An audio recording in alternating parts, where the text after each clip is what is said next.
really want to continue making stuff for this channel and continuing discussions about LPL players, because even though maybe the LPL fan base isn't that huge in the English-speaking community, I still think there are a lot of people who are really dedicated LPL fans, and I think this is important, and having people talk about these topics, and maybe me talking on a video continues to keep people discussing stuff in the LPL and continue thinking about some of these topics. So I really like to get involved with that sort of thing, and I hope that this video is somewhat interesting.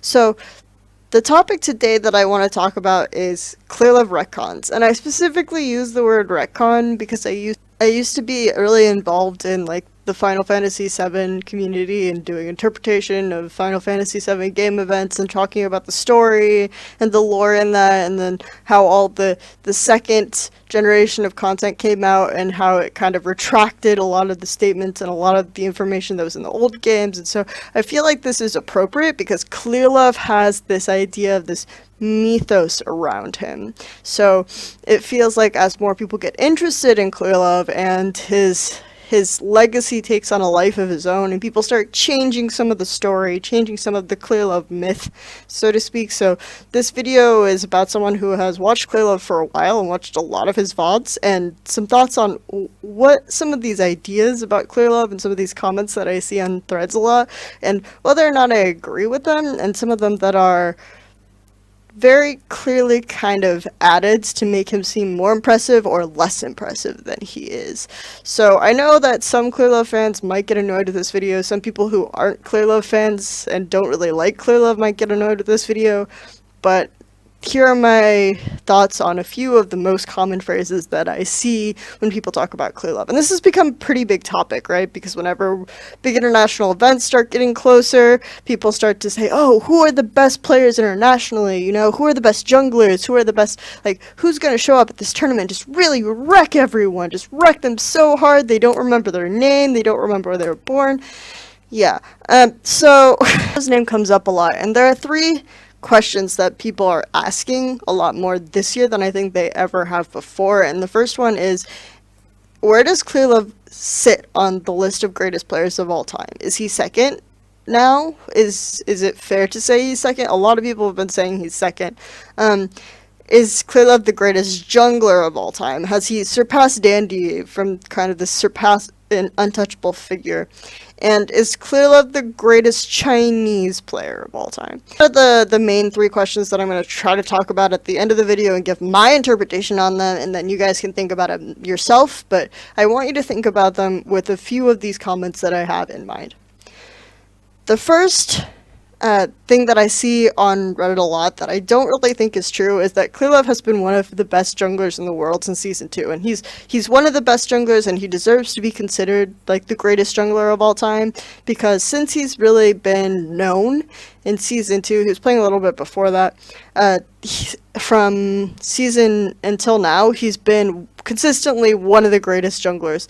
And this made me think of a moment on Summoning Insight. If you've seen a lot of the Summoning Insight episodes, you might remember what I would consider my second worst Summoning Insight appearance, which was when Monty and Thorne specifically brought me on to talk about where Clearlove ranked before the start of Season 5 among the list of the greatest players of all time.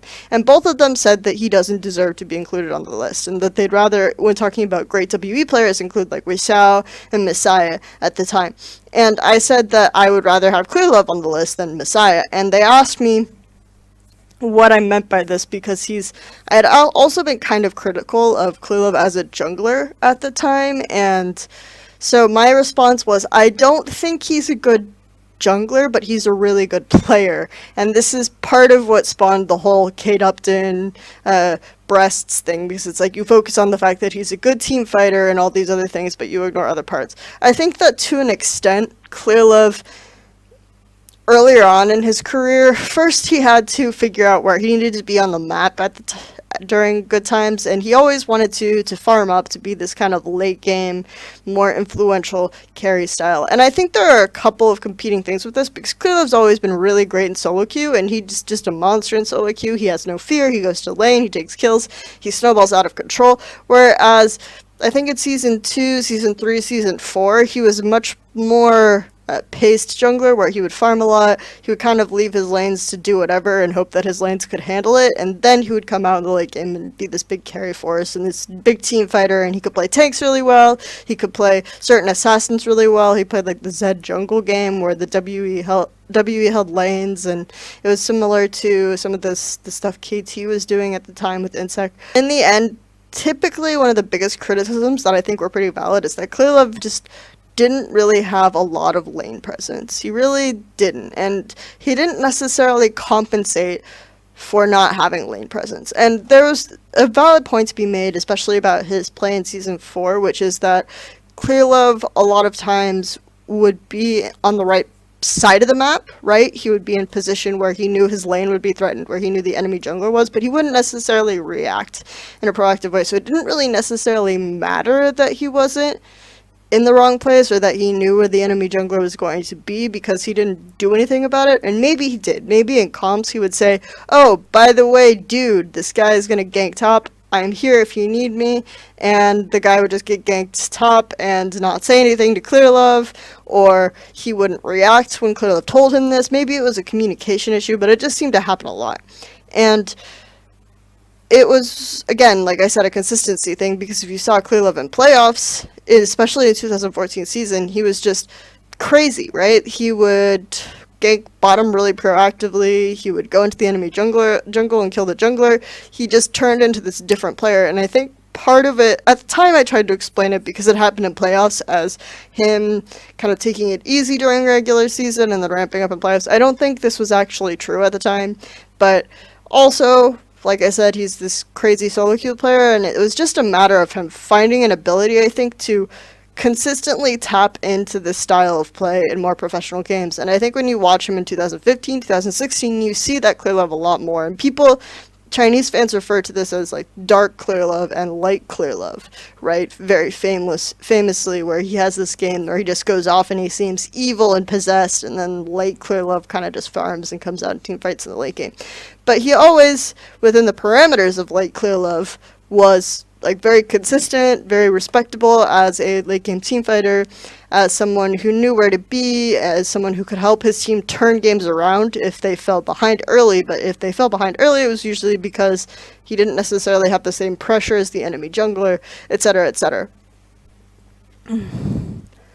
So for me, I just think it's not fair to say that Clearlove has been one of the consistently best junglers in the world since Season 2 because of these particular issues that he had prior to Season 5. So I would say that you can give him like 2 straight seasons of really consistently good, like high level, could be considered one of the just best junglers in the world play. And before that, it was like he was good in really specific aspects that you could maybe make a case for him being one of the best players, but he wasn't necessarily a good jungler. And then I remember when Monty heard this, he made some ridiculous claim that not ridiculous, but he said that I sounded ridiculous, which, yeah, I mean, it does sound a bit ridiculous, but to me it made sense.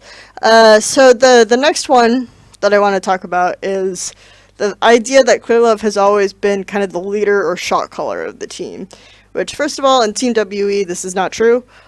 The team has credited the early seasons with Wei Xiao as kind of the big shot caller, and this is one of the reasons why people thought, oh, AD carry shot callers are good, right? Because Wei Xiao is an AD carry shot caller, and then this evolved from there where people decided that you can't be mechanical and shot call at the same time, and then some of the shot calling reigns in Season 3 went over to Messiah, and the team started playing differently, and the team started splintering apart, and there were a bunch of infighting issues in Team WE that this video is not about. But Clearlove wasn't really ever a shot caller in WE, and when they went to Edward Gaming, it sounds like FCZF had a huge role in some of the comms, but it depends on who you talk to, because, for example, like Name will say that he would always lead his lanes. Before he played with Mata, he would always be the guy calling the shot in lane, so that side, it sounds like maybe FCZF didn't talk as much during laning phase, and then in team fights you would hear things like FCZF said, no, we can win, I'm going to go here and do this and this and this. So it sounds like a little bit like FCZF made some of those calls in the mid and late game, but it's not completely 100% clear who was the shot caller, but at the same time, with Clearlove's shot calling style, as it has been described in 2015 and 2016, is very democratic. So people will have this idea that certain players who are noted as good team leaders and shot callers always micromanage their team, right? And they tell everyone to go here and what item to build. And I would say like the only player who's really ever been described in this way and who people have said actually does this is probably Reaper, right? Reaper, great player, definitely on my list of top 20 players ever. He's had this ability to micromanage all this stuff, but the way that people describe Clearlove's shot calling style is kind of everyone makes some sort of call and Clearlove says no, we're going with this. So it's very collaborative where everyone on the team is talking. And at the 2015 World Championship, Clearlove said we're kind of not really talking to each other, and I asked him if it was a language issue, and he said no, I don't really think it's a language issue, it's just we're not talking for some reason. There were a lot of weird things going on with Yuichi at 2015 World Championship, and some of them maybe one day people will talk about more publicly, but right now, I mean, it's not like anything shady was happening, it's just kind of a little silly. So I won't really talk about it. So I don't think it's fair to say that he was like this micromanaging shot calling guy, and I actually wrote an article on this because people were comparing Clearlove to High and the High effect, and how I think there are noticeably different ways in which High and Clearlove have impacted the team. And I don't think High was necessarily this micromanaging shot caller guy either.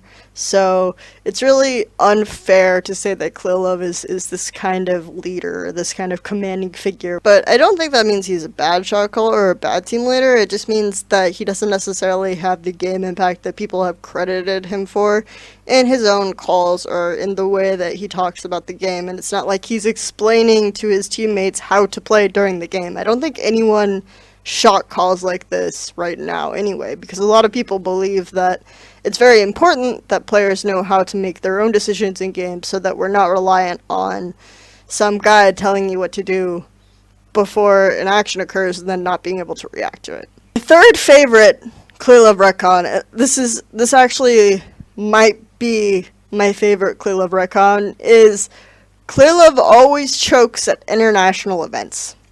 Now, this is my favorite because when they talk about international events, they're speaking specifically about World Championship. Because if they're talking about international events very specifically, you can come up with a list of international events where Clearlove and his team is at least placed like top 2, top 3, where he clearly was not choking.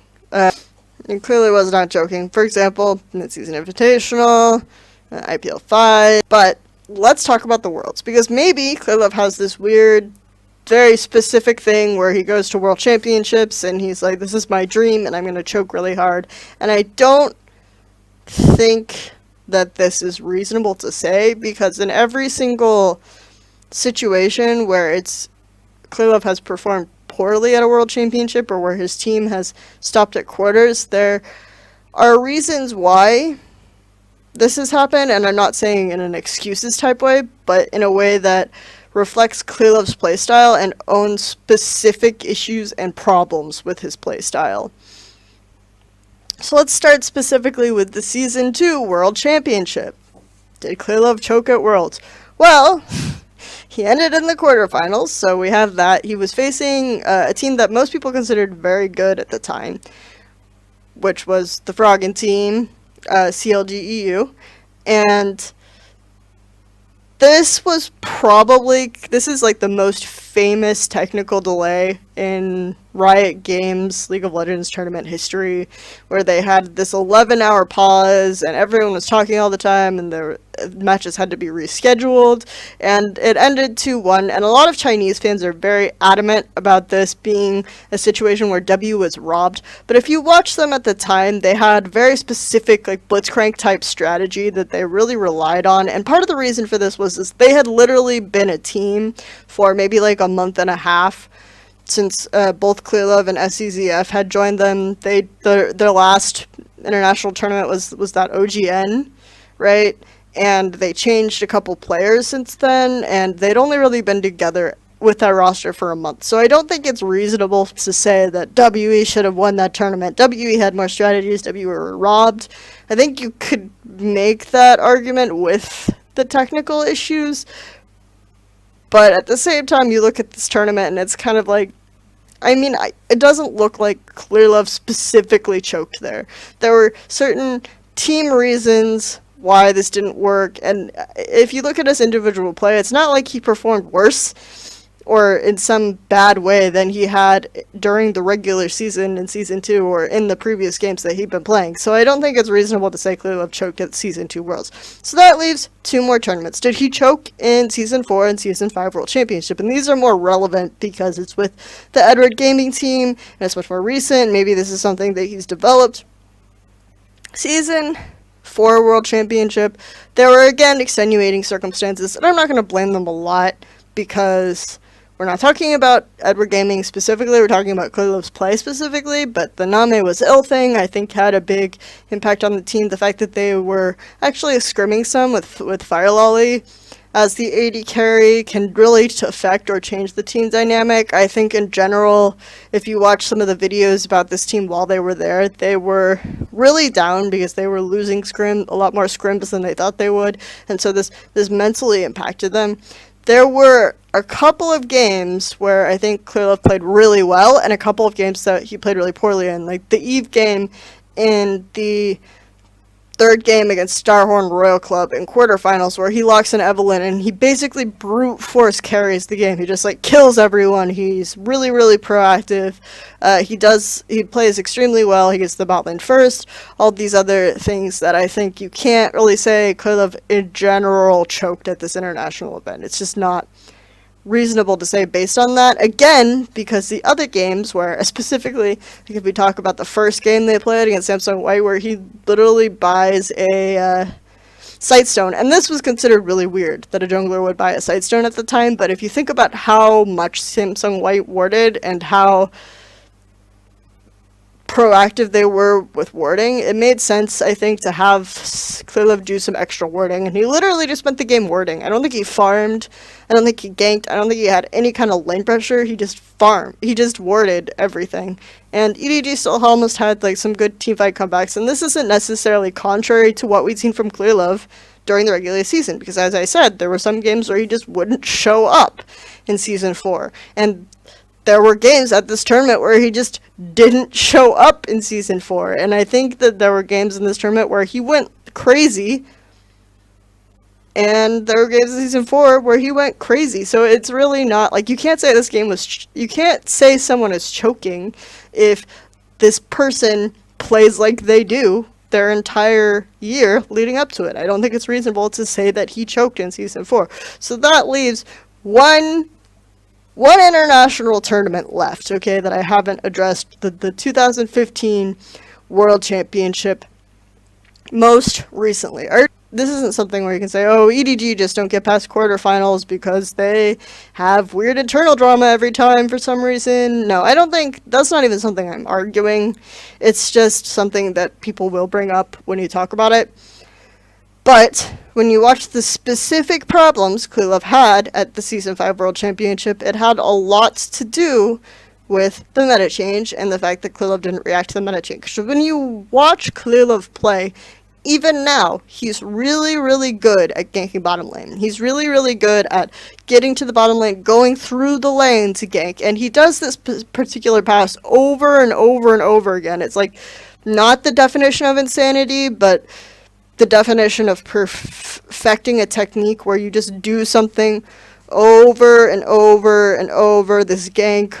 So even though people know what's happening, he still is able to be effective with it. But when you watch him path around and get this sort of idea around top lane, it's a little bit more difficult for him. He likes to go through the blue side blue buff area and gank. If he's playing on red side, the blue side blue buff area and gank between the two turrets. Like, this is one of his go-tos. He usually ganks later when he's on red side.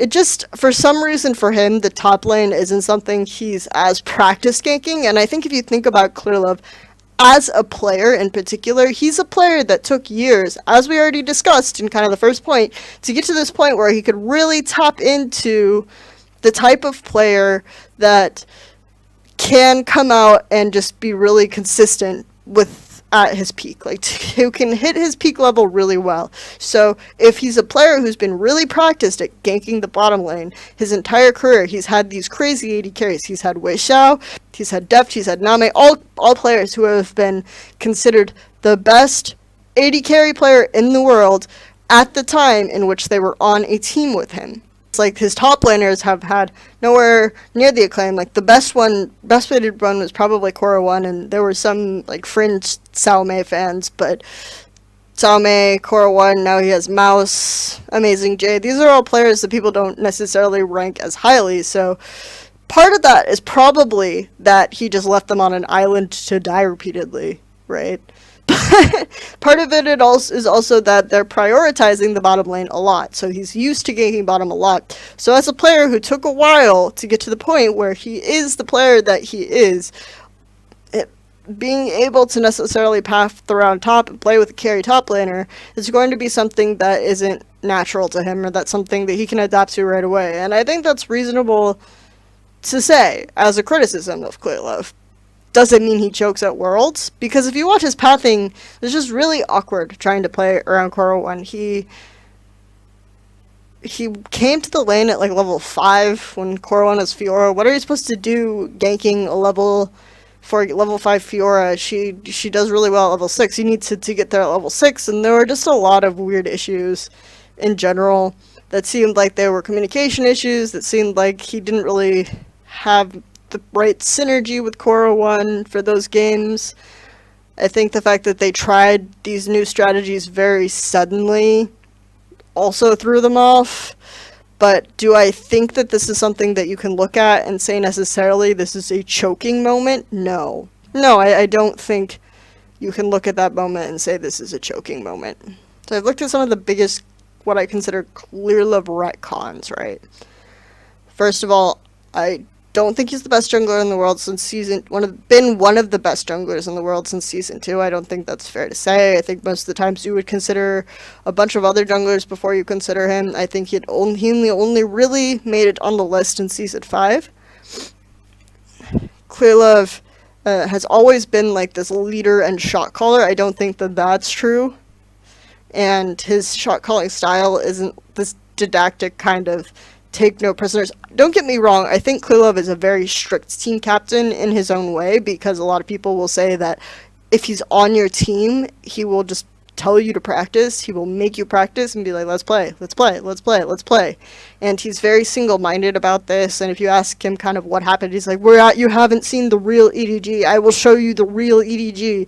Like this idea that this isn't even really my real power level. He can be very intense like that, but I don't think he's this weird mastermind shot caller type guy. And even if he is, that doesn't necessarily matter a lot for certain people's criteria of really good players. Finally, the thing that Clearlove always chokes at international events, which I find really funny, because there's very little evidence to support this, because he just always plays like he does in the regular season. It's pretty simple. So now that we have all this information, let's start to talk a little bit. First of all, is Clearlove the second greatest player of all time? No, I do not think he is. I think there are quite a few candidates that you could put over him. I think you could still put Mata over him. Why is this the case? Again, because those earlier seasons, I don't think he was one of the greatest players ever. I think that the cumulative growth that we saw him over that could put him like 12th on the list at the time. And maybe he's top 10 now. I'd say top 10, top 5. But I don't think he's the second greatest. I think you could still make a good case for Mata, for example, especially now that Mata has won LPL and he's literally molded some of these Chinese players into a couple of other examples. But I wouldn't say that he's the second greatest player of all time. Is Clearlove the greatest jungler of all time? Now, I'm going to talk a little bit in more detail with this, because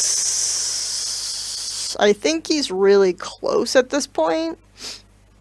But again, because of the history, you're really only looking at 2 years where Clearlove has been one of the best junglers, if not the best jungler in the world, compared to what a lot of people credit him for, which is 5 years. so I don't think it's as fair. I think that he's close to the top of the list, but he has very specific issues that I've already discussed, which is just this apparent inability to play around top. Even recently, EDG played Gangplank against Newbie, and they played... And Newbie isn't a good team, but this was one of the first times where we'd kind of seen Mouse on a carry champion, and it just didn't get off the ground, and Mouse just got ganked repeatedly. Clearlove was farming around his lane, and it wasn't clicking, and part of that is just he got ganked really early and died. And there's not a lot you can do about that as a jungler. You can kind of hope to come for the counter gank, but at that time, the other two players are already so far ahead, so maybe this isn't something you can necessarily lay at his doorstep, but I think that he's still showing signs of having less effectiveness playing around the top lane. Maybe you blame Mouse more, but for me, I think since we've seen this in Clearlove's history, we can levy this claim against him. And when we talk specifically about, for example, let's say Clearlove versus Bengi, which is something that people like to bring up a lot, and I think both Clearlove and Bengi have certain problems. I think Clearlove overall has been more adaptable because he's been able to adapt to a bunch of different metas, specifically speaking to play certain champions. He can play tank champions, he can play heavy farm champions, he can play gank champions, he can play all these types of things, whereas I think there are just periods of time in the game where Bengi isn't good. Like, flat out. Like, right now, I don't think Bengi is that good, because more carry junglers means it's really hard for Bengi to adapt or Bengi to feel comfortable. Bengi likes to literally ward bot.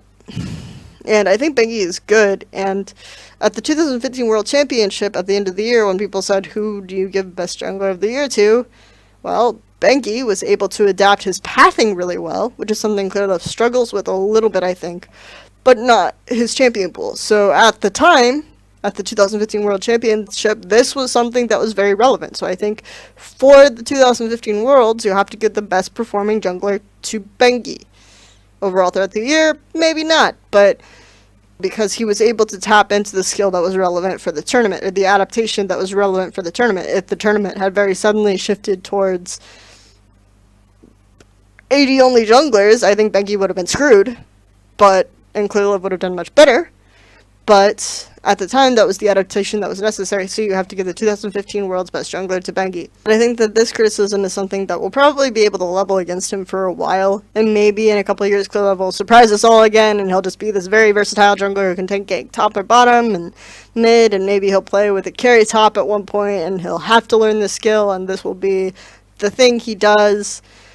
But right now, this is something that you have to levy against him. And almost every jungler has some kind of flaw like that. Like, I think Dandy's thoughts on the game and how the game should be played as a jungler get in the way of his own ability to be more flexible sometimes, because he's never going to be this selfish type jungler.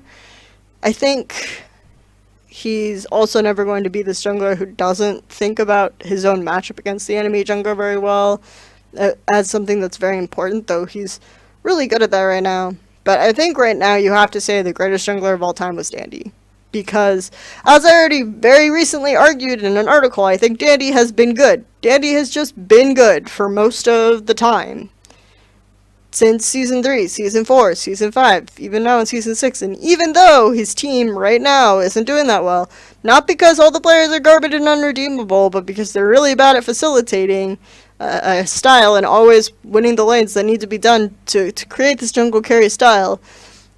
And if you watch Dandy, all of his decisions are logical and adaptable. It makes sense within the realm of a situation that requires you to do certain things from behind. I have an article on this. I will link it. I will stop talking about Dandy.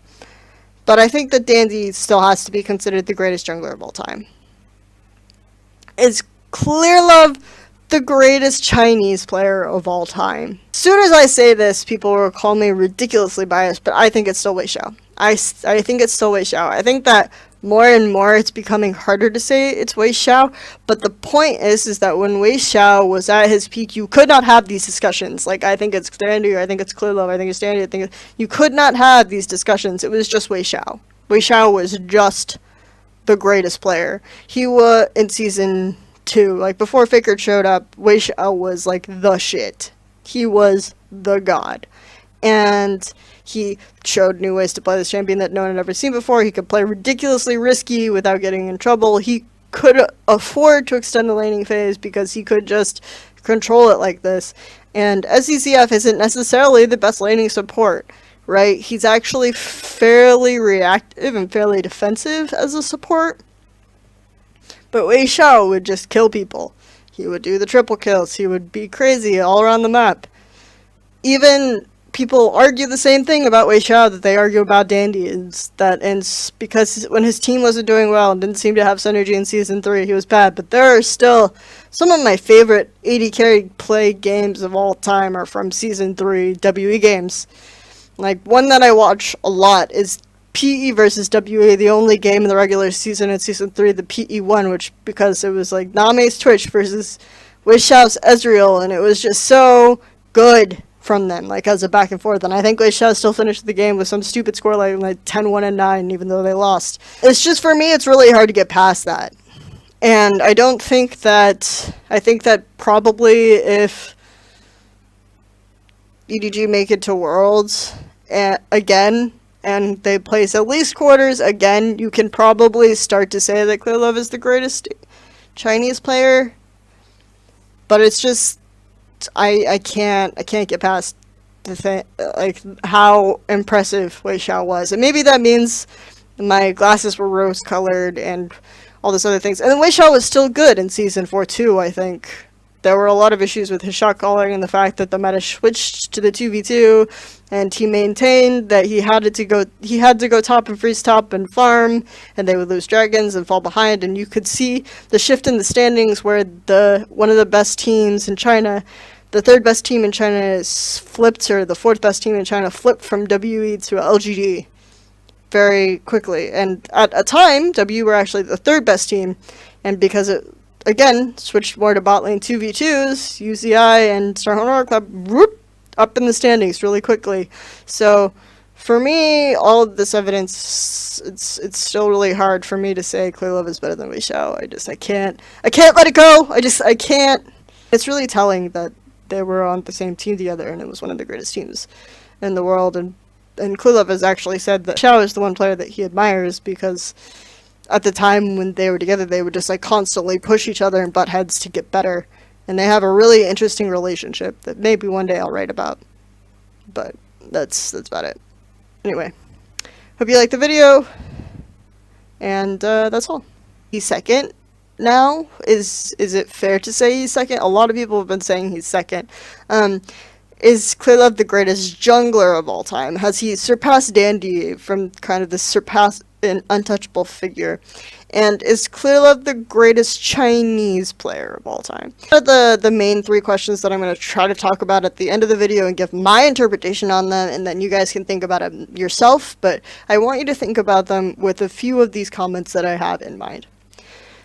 The first thing that I see on Reddit a lot that I don't really think is true is that Clearlove has been one of the best junglers in the world since Season 2, and he's one of the best junglers, and he deserves to be considered like the greatest jungler of all time, because since he's really been known in Season 2, he was playing a little bit before that, game events and talking about the story and the lore in that, and then how all the second generation of content came out and how it kind of retracted a lot of the statements and a lot of the information that was in the old games. And so I feel like this is appropriate because Clearlove has this idea of this mythos around him. So it feels like as more people get interested in Clearlove and his legacy takes on a life of his own, and people start changing some of the story, changing some of the Clearlove myth, so to speak. So this video is about someone who has watched Clearlove for a while and watched a lot of his VODs, and some thoughts on what some of these ideas about Clearlove and some of these comments that I see on threads a lot,